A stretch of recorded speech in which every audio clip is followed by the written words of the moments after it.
नमस्कार, बायोस्कोप मराठीमध्ये आपलं सगळ्यांचं मनपूर्वक स्वागत। आता मी आहे कोल्हापूर मधल्या मिरजकर तिकटीवरच्या सुप्रसिद्ध सुगंधा कोल्ड्रिंक हाऊस मध्ये आणि माझ्यासोबत आहेत राजेश लाटकर, ज्यांचं नाव महाराष्ट्रात नव्हे तर देशभरातील सगळ्या लोकांपर्यंत पोहोचलंय। याचं मुख्य कारण म्हणजे आपण सगळेजण जाणतो कोल्हापूर उत्तर मध्ये ज्या पद्धतीने मधुरिमा राजे यांनी अर्ज मागे घेतला आणि एक मोठा प्रश्न निर्माण झाला कोल्हापूर उत्तर मध्ये, त्याचं उत्तर ठरले राजेश लाटकर।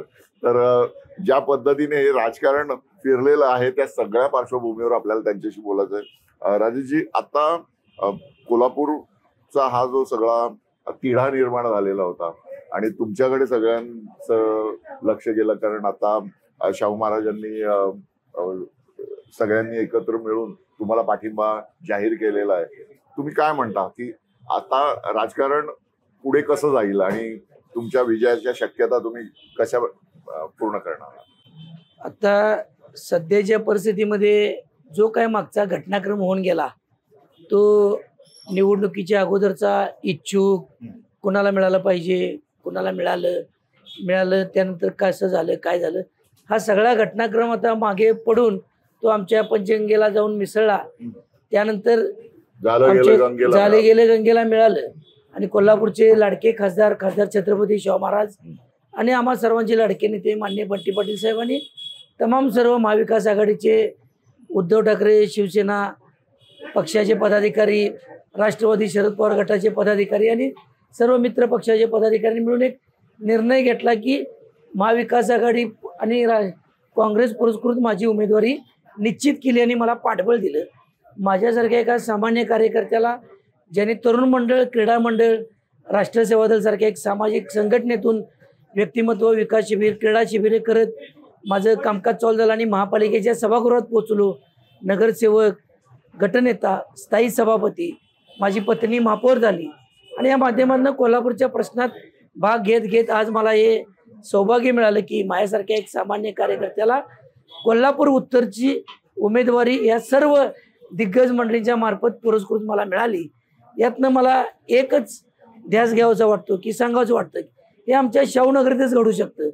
ज्या शाहूनगरीनं अखंड महाराष्ट्राने देशाला एक समतेचा विचार दिला आणि ज्या दीन दलित भटके गरीब वंचित घटकाला सामावून घेऊन आरक्षणाचा पहिला निर्णय ज्या शाहू महाराजांनी घेतला, ज्या दीन दुबळ्या लोकांना पाठीशी घेऊन सबका साथ सबका विकास आत्ता ऐकतो, 100 वर्षापूर्वी आमच्या राजानं सबका साथ सबका विकास चालवून अजून ती गॅरंटी आमची चालू आहे, हे आज पुन्हा एकदा सिद्ध झालेलं नाही। पण एवढं हे जे राजकारण ज्या पद्धतीने फिरताना दिसलं कोल्हापुरामध्ये आतापर्यंत असं महाराष्ट्रात खूप कमी ठिकाणी झालं, परंतु काय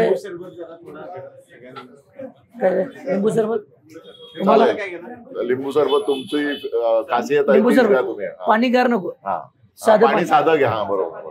तर ज्या पद्धतीने राजकारण फिरताना आपल्याला दिसलं तर ही निवडणूक खूप अतितटीची सगळीकडे झालेली आपल्याला पाहायला मिळते पूर्ण महाराष्ट्रामध्ये आणि सर्व राजकीय पक्षांनी आपली प्रतिष्ठा पणाला लावलेली आहे। पण इथे पहिल्यांदा असं घडलंय की काँग्रेस सारखा सगळ्यात जुना पक्ष त्यांची निशाणी मात्र इथे नाहीये।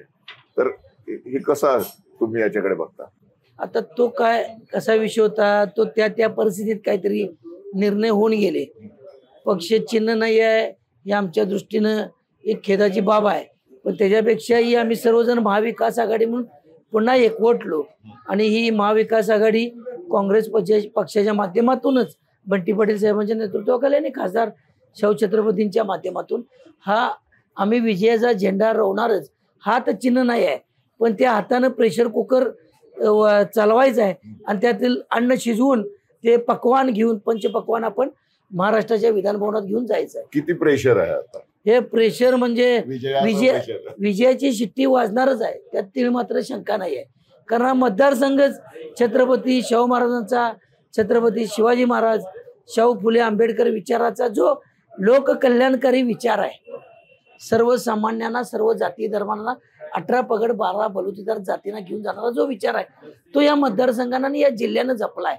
तुम्ही राज्यभर देशभर बघा कसली लाट येऊ दे, इथं लाट स्वाभिमानी आणि गोरगरिबाचीच लाट असते। जो इथं सर्वांच्या कल्याणाचं काम करतो, सर्वांच्या बरोबर आपुलकीनं वागतो, अहंकार विरहित वागतो, मस्ती चालत नाही, इथं गुरमी चालत नाही, इथं जेवढं डोक्यावर घेतलं जातं तेवढं खाली पायाखाली तुडवलं जातं.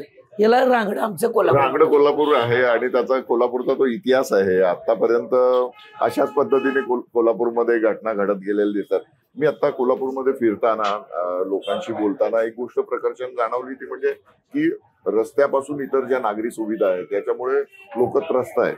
तुम्ही नगरसेवक म्हणून काम केलेलं आहे, तुमच्या पत्नी महापौर होत्या, तर जी आता महानगर वाढत चाललेली आहे तिथल्या समस्या दिवसेंदिवस वाढत चाललेल्या आहेत. तर आता कोल्हापूरचं जे रूप आहे हे रूप अजूनही ज्याला आपण एक्सटेंडेड विलेज म्हणजे किंवा छोटं गाव होतं तेच आता थोडं मोठं झालेलं दिसतं. तर शहराकडे जाताना ज्या बेसिक मूलभूत सुविधा नागरिकांना द्यायला पाहिजे, त्या संदर्भात तुमच्या मनामध्ये काय कल्पना आहे किंवा काय करू इच्छिता तुम्ही? नक्कीच हे जे आमचं एक मूळ कोल्हापूरचं आमचं जे दुखणं झालेलं आहे, कोल्हापूर शहर हे गाव पेठा गावठाण जुनं कोल्हापूर शहर आणि त्याच्या भोवती वाढलेलं ई-वाड परिसर उपनगर असं एक सर्वसमावेशक शहर आहे. आणि जिथं अजूनही आमच्या इथं लुगडी ओळ जिथं कापडाचा व्यवसाय होतो, आमची चांबार लाईन ज्या ठिकाणी चप्पल्स चांगल्या पद्धतीचे मिळतात, कोल्हापुरी चिंता, आमच्याकडे माळकर तिकटी म्हणून आहे, त्या ठिकाणी तुम्हाला वर्षभर जिलेबी आणि गोड स्वीट्स मिळणार. आमच्याकडे गुजरी आहे, हे आमच्याकडे ज्वेलरी सोने चांदी या अशा पेटा व्यापाराच्या वस्त्या गावठाण जुन्या यात आमचं कोल्हापूर वसलेलं आहे. पण आता वर्षानुवर्ष त्यानंतर नागरीकरण वाढलं, नैसर्गिक वाढ होत जाते, आजूबाजूच्या ग्रामीण भागात वाढून कोल्हापूर शहर हे त्यांना रोजगार देणारं शहर आहे. पण त्याला ज्या पद्धतीने एक विकासात्मक पुढे जाण्याचा जो ग्रोथ पाहिजे होता, माझं शहर माझा जिल्हा आज महाराष्ट्रात आणि देशात दरडोई उत्पन्नात अव्वल आहे साहेब. आम्ही आरटीओ टॅक्स पहिल्या 3 मध्ये देतो, आम्ही जीएसटी पहिल्या 3 मध्ये देतो. सगळ्या कुठल्याही देशात 5 गाड्या कुठल्याही इम्पोर्टेंट निघू दे, त्यातल्या 3 गाड्या माझ्या कोल्हापुरात. हे माझ्या कोल्हापूरकरांच्या मनगटातली ताकद आहे साहेब. ते दरडोई उत्पन्न आहे, स्वयं शिस्तची आणि स्वयंरोजगाराची जी ताकद आहे त्यातून आहे. त्यामुळे पण त्या प्रमाणात MSEBचे टॅक्स 100% आम्ही देतो. वाहनांचे टॅक्स सांगितले तुम्हाला, इन्कम टॅक्स पेडर आहे येस, आणि घर पाळा तर चांगल्या पद्धतीने लोक भरतात. मग ज्या पद्धतीनं सुविधा तुम्हाला आढळतो हे सगळे टॅक्सेस देण्यामध्ये कोल्हापूर अग्रेसर आहे, मान्यच करावं लागतं. परंतु टोल टॅक्सच्या बाबतीत का इतके हळवे आहेत कोल्हापूरकर? नाही, काय आहे टोलच्या बाबतीत आमचं धोरण काय, माझं शहर ड वर्ग महापालिका, आज 50 वर्ष झाली 1 इंचाची हद्दवाढ नाही, किंवा त्याला जो बूस्ट पाहिजे, आई महालक्ष्मीचं तीर्थक्षेत्र इथं, नवदुर्गा इथं वास्तव्य आहे, दक्खनचा राजा ज्योतिबा आहे, इकडं आमच्या कुरुंदवाडच्या शेजारी नरसोबा वाडी आहे, बाळूमामा आहेत, असे किती तीर्थक्षेत्र आहेत. आणि बाबू जमाल सारखं दर्गा आहे जे हिंदू मुस्लिम ऐक्याचं ठिकाण आहे, प्रतीक आहे. असे कित्येक आमच्या गोष्टी आहेत. पण त्याला जो तीर्थक्षेत्राचा दर्जा देऊन एक चांगल्या पद्धतीचा एक विकासात्मक गोष्ट पाहिजे, तो आजवर मिळेना झालाय. फक्त स्वप्न दाखवली जातात. मग काहीतरी 100 कोटीची घोषणा करायचं आणि मग त्या घोषणेमध्ये स्वतःचाच अर्थपूर्ण शोध घ्यायचा आणि लोकांना फक्त विकासाच्या नावानं अक्षताच्या वाटांना दाखवायच्या, आणि परत तेच खड्डे, तीच धूळ, तोच कचरा, तोच माझ्या शहराची अवस्था. पण कोल्हापूरकर काय अजून लढण्यासाठी मागे राहत नाहीत. आपलं राहणीमान काय त्यांनी सोडलेलं नाही. माझं तेच म्हणणं आहे की लढलं पाहिजे. आज पूर्ण देशभरातून भाविक मोठ्या प्रमाणामध्ये कोल्हापूरमध्ये येताना दिसतात.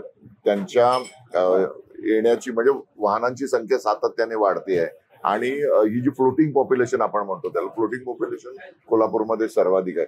तर जेव्हा बाहेरचा माणूस एका शहरामध्ये येतो तर तो एक विशिष्ट इम्प्रेशन घेऊन जातो, आणि ते इम्प्रेशन त्या राज्यात असतं. तर ह्या संदर्भात काय विचार तुमच्यासारखे ज्यांनी अर्बन सेटअप मध्ये काम केलेलं आहे, नगरसेवक किंवा महापौर म्हणून तुमचा पत्नीचा अनुभव, तर या सगळ्या पार्श्वभूमीवर आपल्याकडे नागरी भागाच्या नियोजनासंदर्भात एक ठोस असा विचार किंवा त्यासाठीचे पायलट प्रोजेक्ट का केले जात नाही? म्हणजे आमदार म्हणून तुम्ही त्याकडे कसे बघाल असं मला वाटतं.